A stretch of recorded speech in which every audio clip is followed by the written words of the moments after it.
আসসালামু আলাইকুম রহমতুল্লাহ। রমজান মাসের প্রথম জুমার ফজিলত ও গুরুত্বপূর্ণ হাদিস। রমজান মাসের প্রতিটি জুমার দিন অত্যন্ত ফজিলতপূর্ণ। বিশেষ করে প্রথম জুমা আরও বেশি তাৎপর্যপূর্ণ, কারণ এটি রমজানের রহমতের দশকের মধ্যে পড়ে। হাদিসসমূহ: রমজানের জুমায় গুনাহ মাফ হয়।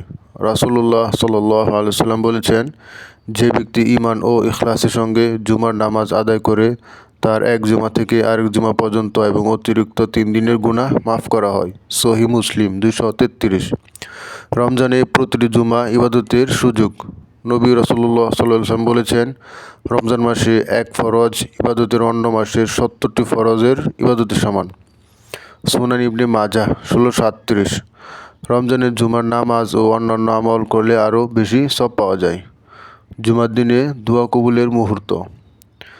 রাসূল সাল্লাল্লাহু আলাইহি ওয়াসাল্লাম বলেন, জুমার দিনে এমন একটি বিশেষ মুহূর্ত আছে যখন বান্দা আল্লাহর কাছে যা চায় আল্লাহ তা কবুল করেন।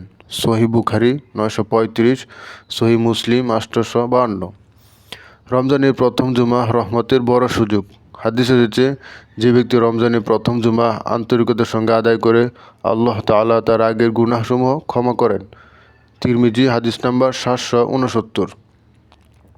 আজকের দিনের করণীয়: গোসল করে সুন্নত অনুসারে জুমার নামাজ পড়া, বেশি বেশি দুরূদ শরীফ পাঠ করা, সূরা কাহফ তিলাওয়াত করা, দোয়া কবুলের মুহূর্ত দোয়া করা, তওবা ও ইস্তিগফার করা।